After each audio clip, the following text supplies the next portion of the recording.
Welcome back to the deep dive. You've given us some great material here looking at a really core math concept, indices, or exponents, as many of you probably call them. That's right. And for this deep dive, our aim is really to, cut straight to the chase, get a solid handle on the rules and why they're so powerful. Okay, let's jump right in then. The material kicks off with the absolute basics. What is an index? Like if you see $35, that little five doesn't mean 3 times 5, does it? No, exactly. It's telling you how many times to multiply the main number that's the base. So 3 here by itself. So $35 is really just shorthand. It means $3 times 3 times 3 d3. Ah, okay. So the 3 is the base, the 5 is the index or the exponent. Just a neat way to write lots of multiplication. Precisely. Keeps things tidy. Right. So $577 would be 5 times itself 7 times. Simple enough. But where it gets useful, I guess, is when you start combining them. Absolutely. That's where the rules come in. And the first big one in the material is about multiplying them product law. It shows if you're multiplying terms and they have the same base, there's a shortcut. Okay. You just add the exponents. So 1 times at aim plus natal. Wait, really? So if I had, say, 3 A times L, $7, I don't need to write out all those A's? Nope. Don't need to count them all up. You just do $3 plus $7. Exactly. A3 plus $7 gives you a 10. Yeah. It sort of transforms the multiplication problem into just adding the indices.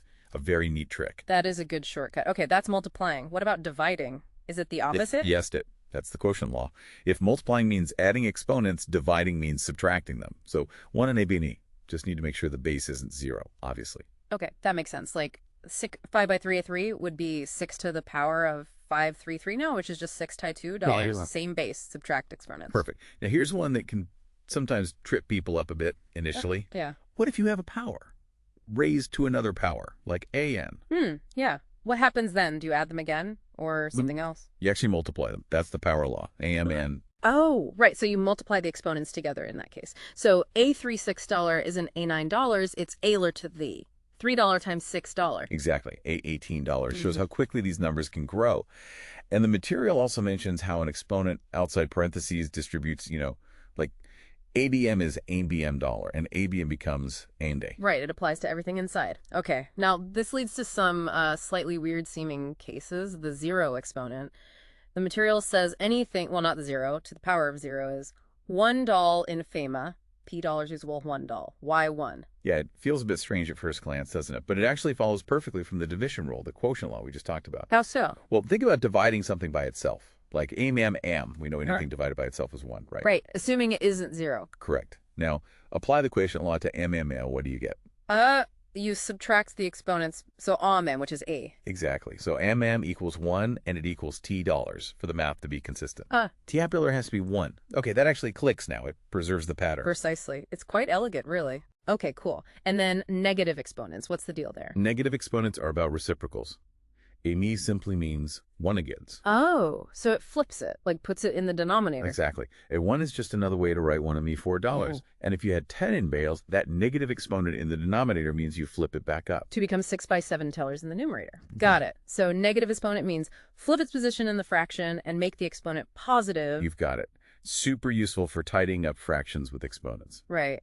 And the last big piece here, the connection to roots.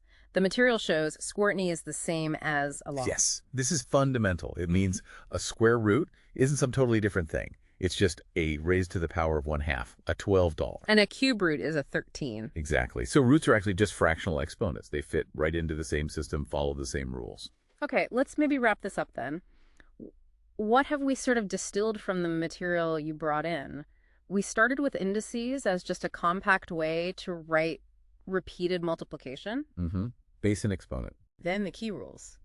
For the same base, you add exponents when multiplying, subtract when dividing, and multiply exponents when you raise a power to another power. Huge time savers. Definitely. And then we saw how the zero exponent rule, negative exponents, reciprocals, RNE, aren't just weird exceptions. They actually make the whole system consistent. Right, they flow logically from the other rules. And finally, seeing roots as fractional exponents like A20, E12, that really ties things together. It shows it's all one unified system. Understanding these rules really does give you shortcuts for simplifying what can look like pretty complicated math, stuff you see everywhere in science and engineering too.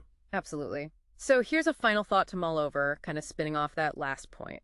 If taking a root is essentially the same type of operation as using a fractional exponent, like a $12, well, it makes you wonder, doesn't it? What other mathematical ideas that seem separate on the surface might actually be linked by some deeper shared rules we just haven't fully appreciated yet?